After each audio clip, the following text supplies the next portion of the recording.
En Ezequiel capítulo número 37 se nos muestra una condición muy lamentable en la cual estaba atravesando el pueblo de Israel allá en Babilonia, más tarde en el reino de Persia.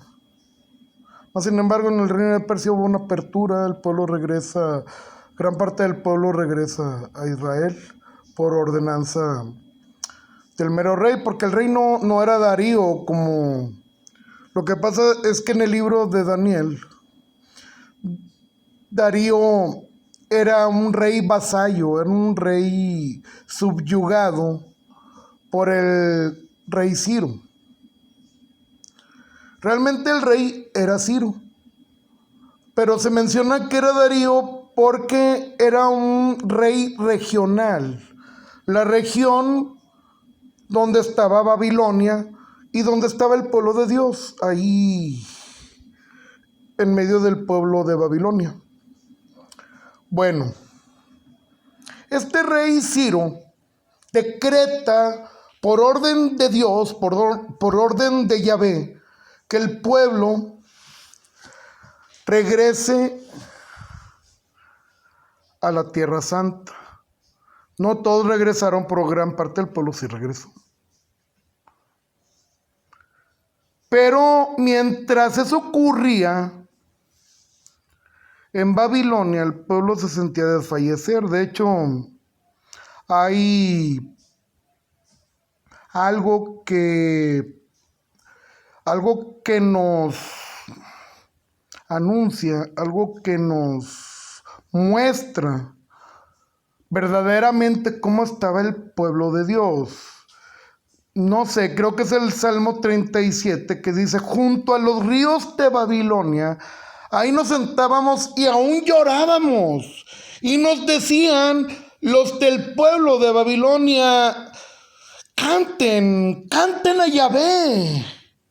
¿Cómo podemos pues cantar alegremente en un pueblo ajeno, en un pueblo extraño? Y ya el salmista que escribió fue, no había de ser David, tenía que haber sido algún salmista que morara entre el pueblo de Israel en Babilonia. Porque dice: junto a los ríos de Babilonia, ahí nos sentábamos y aún llorábamos. Hay que hacer notorio esto. El pueblo se sentía seco, se sentía muerto. Lo que pasa es que el pueblo de Israel fue una mala esposa, fue una esposa infiel. Dios veía al pueblo de Israel como su novia, como su esposa, como su hija. Así como Dina le falló a su padre, habiéndose llegado al príncipe de Siquem, así también el pueblo de Israel deshonró a Dios, primeramente en el desierto, erigiéndose un becerro de oro. Y así siguió fornicando, siguió pecando, siguió idolatrando a seres ajenos a Yahvé. El pueblo de Israel una y otra vez falló, y otra vez, y otra vez, y otra vez. Y simplemente cansaron a nuestro Dios. Primeramente, la primera falla que cometió gravemente el pueblo fue haber pedido rey cuando Yahvé era el rey. Era el rey perfecto, el rey soberano, y lo sigue siendo y lo va a ser, aunque haya tantas personalidades en este mundo y en esta vida. Dios es nuestro rey eterno. Jesucristo es nuestro rey eterno. Pero el pueblo, habiendo jueces, haciéndose las cosas como perfectamente Dios quería, pidieron rey, y en su voluntad permisiva Dios les permitió tener rey. Mas sin embargo, Dios ahí tenía un plan. Pero David fue un buen rey, cometió un error, pero él siguió reinando con integridad y rectitud, porque Dios perdona nuestros pecados. Y David sabía vivir bajo la gracia en tiempos de la ley. Pero llega su hijo, toma una mujer, otra mujer, otra mujer, llega la reina de Sabá y con ella también tuvo relaciones. No se dice en la Biblia, pero se sabe que ella ya iba iba embarazada, iba con un producto gestado en su vientre, el cual lo dio a luz y ahí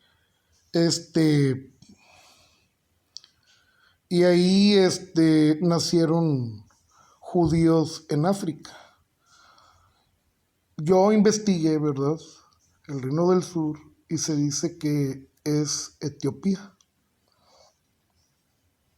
Entonces, el problema fue que posteriormente el rey Salomón agarró para sí mujeres extranjeras y ellas desviaron el corazón del rey Salomón a los dioses ajenos.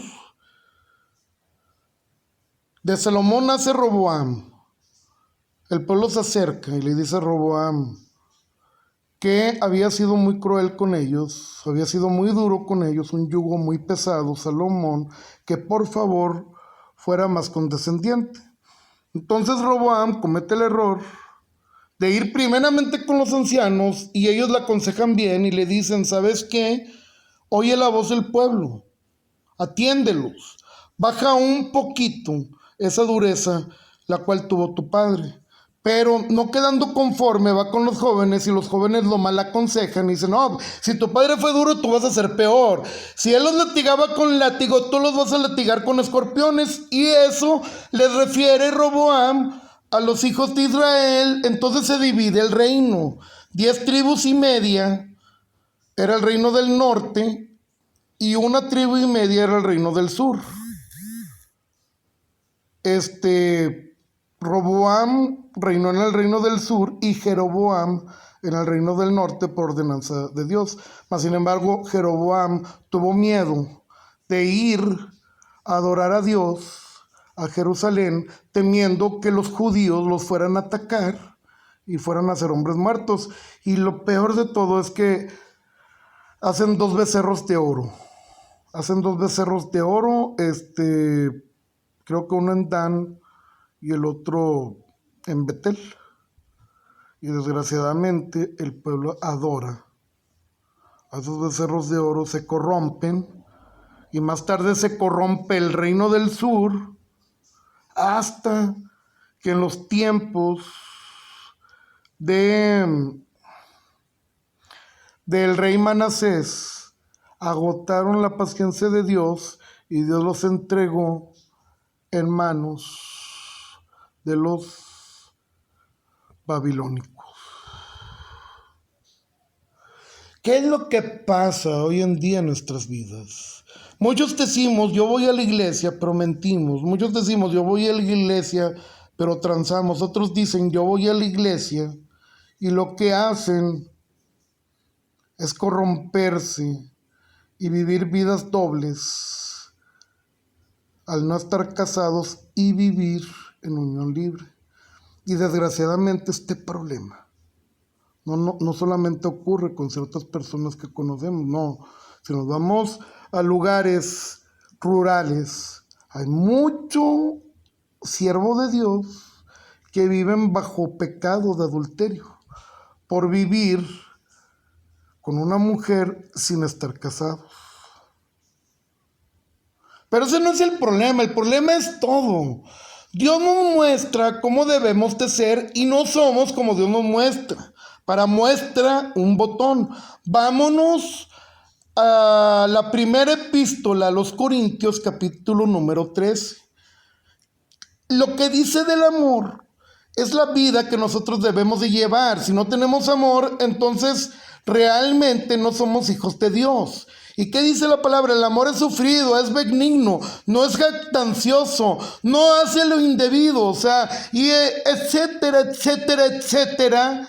La palabra de Dios nos muestra cómo debemos de ser. ¿Por qué muestro la primera epístola a los Corintios? Porque es más suave.